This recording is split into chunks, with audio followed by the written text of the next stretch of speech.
Hello students, आज मैं आप लोगों को जहाँ चाहा वहाँ रहा पढ़ाने जा रही हूँ।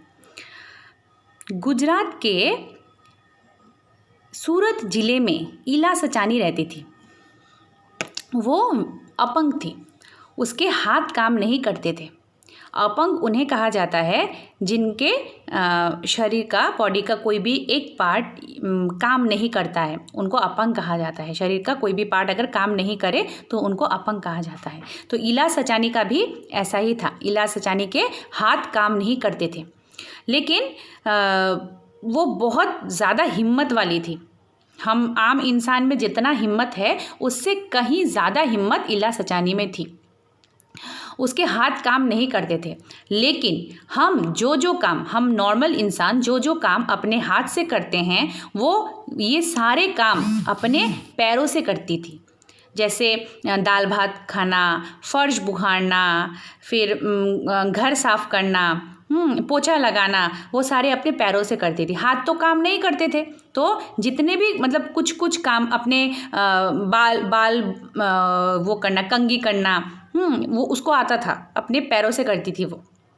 तो मतलब इमेजिन कर सकते हो कि ये कितना टफ काम है। हम नॉर्मल होके भी पैर से, हाथ वाला काम पैर से नहीं कर पाएंगे, लेकिन मतलब वो उसके हाथ काम नहीं करते थे, इसलिए हिम्मत और साहस उसमें इतना था कि उसने जो काम हम हाथ से करते हैं वो उनमें से बहुत सारे काम उसने पैरों से करना सीख लिया था। और उसके पास कोई उपाय भी नहीं था, मतलब कितना दूसरों पे डिपेंड रहेगी। उसने इस तरह बहुत सारे काम खुद करने सीख लिए थे। और इसके बाद उसको स्कूल में एडमिशन लेने में या दाखिला लेने में भी बहुत कठिनाइयों का मुश्किल करना पड़ा था। एक नॉर्मल बच्चे को स्कूल में एडमिशन लेने में बहुत इजीली एडमिशन मिल जाता है, लेकिन विकलांग अपंग जो बच्चे होते हैं उनके लिए स्पेशल स्कूल्स होते हैं। नॉर्मल स्कूल्स में उनको एडमिशन नहीं मिलते। लेकिन इला सचानी ने मतलब बहुत मुश्किलों का सामना करते हुए, बहुत कठिनाइयाँ हुई, एक स्कूल में एडमिशन लिया, दाखिला लिया। लेकिन वो 10वीं का जो एग्ज़ाम है वो पास नहीं कर पाई। ऐसा नहीं है कि वो पढ़ाई में अच्छी नहीं थी, ये ऐसा नहीं है। वो 10वीं का एग्ज़ाम इसलिए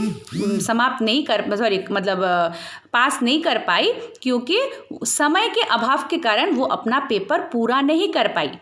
विकलांग लोगों के लिए ऐसी सुविधा होती है कि वो लोग जब एग्ज़ाम देंगे तो एक व्यक्ति होगा जो उनका होके वो एग्ज़ाम लिखेगा, मतलब प्रश्न पढ़ के आंसर डिक्टेट करेगा, जो विकलांग है वो डिक्टेट करेगा, और एक व्यक्ति वहाँ पे रहेगा जो वो आंसर्स लिखेगा उसका होके। तो इला सचानी को इस बात का पता नहीं था कि अपंग लोगों के लिए ऐसी सुविधा पाई जाती है। इला सचानी इस बात से बेखबर थी, उनको पता नहीं था। अगर उनको पता होता कि उनका एग्ज़ाम वो बोलेगी और उनके आंसर्स कोई और बैठ के लिख पाएगा तो वो आज वो अपना एग्ज़ाम पास कर चुकी होती, लेकिन उनको ऐसा मालूम नहीं था। ये उनको बाद में पता चला कि अपंग लोगों के लिए ऐसी सुविधा होती है। तो इस कारण से वो अपना ये एग्ज़ाम पूरा नहीं कर पाई। 10वीं का एग्ज़ाम मतलब परीक्षा में वो पास नहीं कर पाई, यही कारण है। इसके बाद लेकिन वो हार मानने वालों में से नहीं है वो इला सचानी जो है। उसने कशीदाकारी का काम सीखा। इला की जो दादी थी और माँ थी वो लोग कशीदाकारी का काम करते थे। कशीदाकारी यानी कपड़ों में सुई धागा से डिज़ाइन बनाना, इसको कशीदाकारी कहते हैं। कपड़ों में सुई धागे से डिज़ाइन बनाना, कशीदाकारी का काम करते थे उसकी दादी और माँ। अपनी दादी और माँ जब वो काम करते तो इला सचानी उनको बहुत ध्यान से, बहुत गौर से देखती। लेकिन इला के तो हाथ नहीं थे, वो किस तरह कशीदाकारी का काम करती। उसने अपने माँ और दादी के काम को बहुत ही धैर्य से, बहुत ही ध्यान से देखा और उसने ये काम सीखा। उसको इंटरेस्ट भी था बहुत कशीदाकारी के काम में, और ये सीख के उसने खुद अपना डिज़ाइन बनाना शुरू किया। मतलब ये बोलना इजी है कि इला ने डिज़ाइन बनाना शुरू किया, धीरे धीरे सीखा, लेकिन वो अपने हाथ से डिज़ाइन नहीं बना सकती थी। उसने अपने पैरों से, उसके तो हाथ अपंग थी वो, उसके हाथ काम नहीं करते थे, वो अपने पैरों से डिज़ाइन बना देती। पैरों से सुई धागा से पैरों से वो डिज़ाइन बनाती थी। धीरे धीरे उसके जो डिज़ाइन है मतलब और भी उभरने लगे, मतलब और भी मतलब अच्छे अच्छे डिज़ाइन बनाने लगे। पहले पहले उसने सीखा और उसको कशीदाकारी के काम में बहुत ज़्यादा इंटरेस्ट था, इसलिए उसने धीरे धीरे इस काम में ही अपना हुनर दिखाना शुरू किया। यही काम उसको बहुत अच्छा लगा और धीरे धीरे वो इस काम में और भी मतलब माहिर हो गई। उसको काम अच्छा तो लगता था और मतलब करते करते पैरों से ये काम करते करते वो एक बहुत अच्छी बहुत बड़ी कशीदाकार बन गई।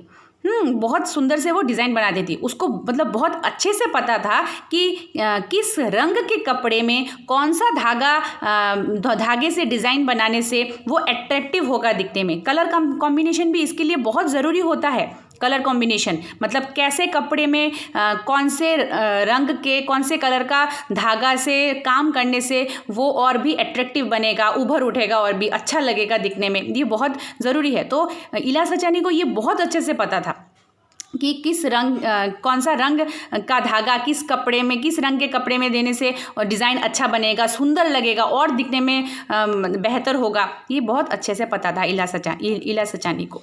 तो इस तरह मतलब इस काम में वो इतना माहिर हो गई, उसके डिज़ाइन इतने पॉपुलर हो गए, प्रसिद्ध हो गए कि उसकी प्रदर्शनी लगी। मतलब प्रदर्शनी यानी एग्जीबिशन, प्रदर्शनी लगी कि दूर दूर से लोग इला सचानी का जो ये काम है ये इसको देखने के लिए आए दूर दूर से, कि मतलब प्रदर्शनी मतलब एग्जीबिशन में उसके ये जो डिज़ाइंस है वो लगाए गए और दूर दूर से लोग इसको देखने के लिए आए भी। तो इस तरह एक नॉर्मल इंसान जितना मतलब डेवलपमेंट नहीं कर सकता, इला सचानी एक विकलांग होके भी मतलब इतना वो प्रसिद्ध हुई। अपनी कशीदाकारी से, अपने काम करने के हुनर से वो प्रसिद्ध हुई। तो इस कहानी में इतना ही है। इस कहानी से हमें ये प्रेरणा मिलती है कि इंसान चाहे तो कुछ भी कर सकता है। अगर इंसान चाहे तो कुछ भी कर सकता है, कोई भी काम उसके लिए मतलब कठिन नहीं है। मतलब ये इला सचानी हमारे लिए मतलब एक बहुत बड़ा उदाहरण है कि हाथ नहीं होते हुए भी पैरों से वो अपने जो काम है, खुद के जो काम है वो अपने पैरों से करती थी और जितना भी हो सकता था तो करती थी। और मतलब एक नॉर्मल इंसान मतलब इतना प्रसिद्ध नहीं हो सकता अपनी कला से, और इला सचानी अपनी कला से और अपने साहस से, धैर्य से और अभ्यास से इतनी बड़ी कलाकार बनी, कशीदाकारी बनी। ये भी एक कला है, कशीदाकारी करना, डिज़ाइन बनाना कपड़ों में, ये भी एक कला है। वो इतनी बड़ी कशीदाकार बनी।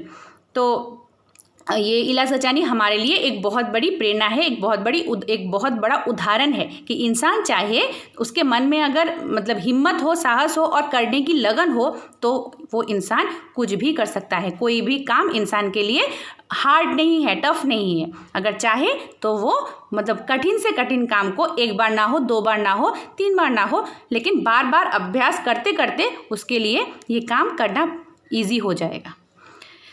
तो इस कहानी में इतना ही है। इस चैप्टर के जो क्वेश्चन आंसर्स हैं मैं आप लोगों को व्हाट्सएप में भेज दूँगी। Thank you.